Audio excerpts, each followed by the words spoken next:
Minister, insofar as the so-called forestry lease, where some Bahamians, including the FNN, say you meaning you, give away the people land to the Chinese to dig up our timber trees in Abaco, is that true? No, I mean certainly not in Abaco. As I Where was it was Andros. Well, I understand.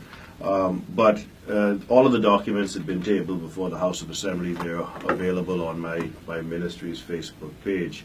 Let me just first and foremost tell people that beyond the issue of Chinese nationals, to understand forestry does not mean the indiscriminate cutting of trees in our forests. That's not what we do. That's deforestation. That's illegal and unsustainable. We don't endorse that. But we have Pine Islands, Grand Bahama, New Providence, Abaco, and Andros, where our hundreds and thousands of acres of pine forest have basically been unattended for decades. And so what we have now are hundreds of thousands of acres of forest where there is crowding. So the trees that have commercial potential can't grow to their fullest potential unless you, what they call, fell the forest, remove some of the smaller trees in a systematic, scientific way for the forest to be able to reach their maximum capacity and therefore be healthier. So that is what we endorse. The second thing is nobody gets rights to land under forestry.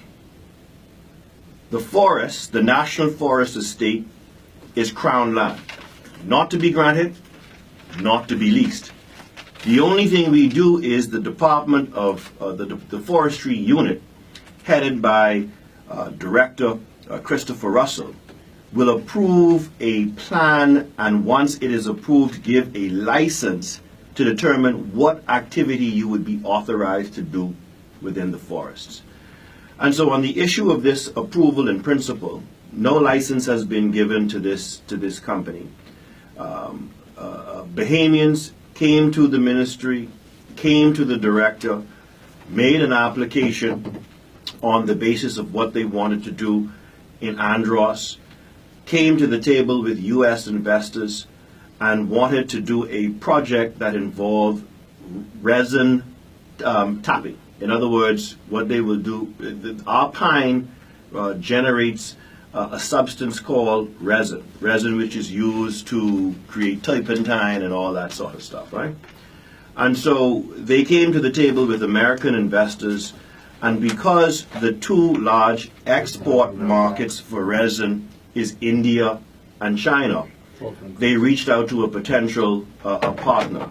But as I had indicated and as has been tabled in Parliament, while there was an approval in principle, they had, we've enumerated all sorts of conditions that needed to be satisfied before we even considered moving into the next level, and to date, that has not been done. But what we promote is sustainable forestry practices, and to be very honest, I would love for more Bahamians to get involved in the industry. We now have 3 applications from Bahamians that we are considering.